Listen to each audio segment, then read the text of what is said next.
As for the US, it has forever taken pride in calling itself a free society, free from the inequality and discrimination that exists in the rest of the world. America appointed itself the global cop and meted out punishment to others for real or exaggerated abuses.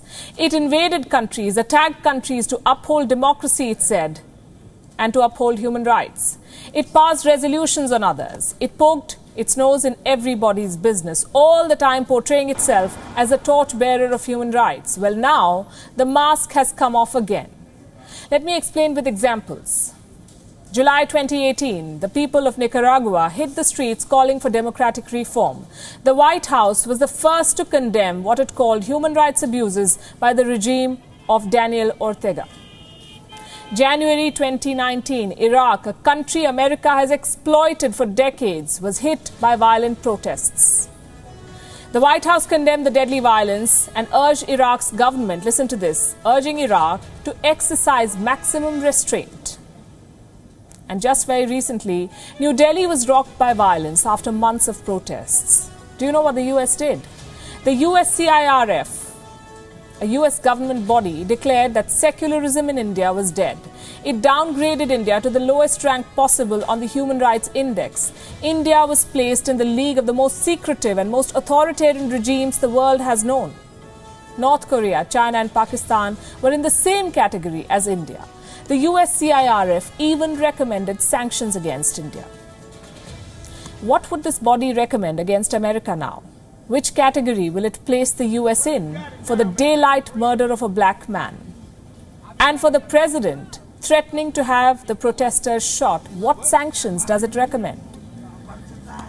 The myth of freedom in the land of the free has been busted. A black man has died with a white police officer kneeling on his neck, refusing to allow him to breathe for more than 8 minutes, 46 seconds to be precise.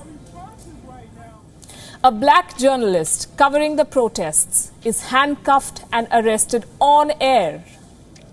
A white journalist reporting just a few blocks away is treated with politeness. Look at this. This is the America of equality. I'm probably going to be taken in a minute.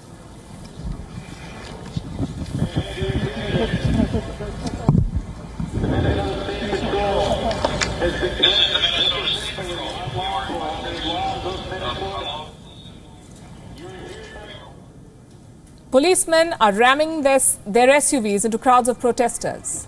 2 police vehicles drove into the crowd in Brooklyn with protesters screaming for their life. Look at this too.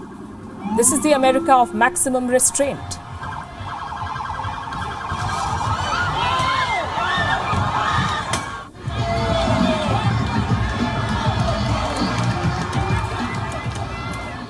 And then there are leaders defending police violence. Bill de Blasio, the mayor of New York, has spoken in defense of this act by the NYPD, the New York Police Department. He says the policemen were only trying to get out of there. What happened in Minneapolis violates every American watchdog standards on identity-based discrimination. The crackdown on protesters breaches their standards of state-sponsored violence. Where are the self-righteous human rights reports now? Where are the resolutions? Where is the condemnation? America preaches equality to the world, but practices racism and discrimination at home. The entire world is sitting in judgment now, and the US will have to take it. After all, you will only reap what you sow.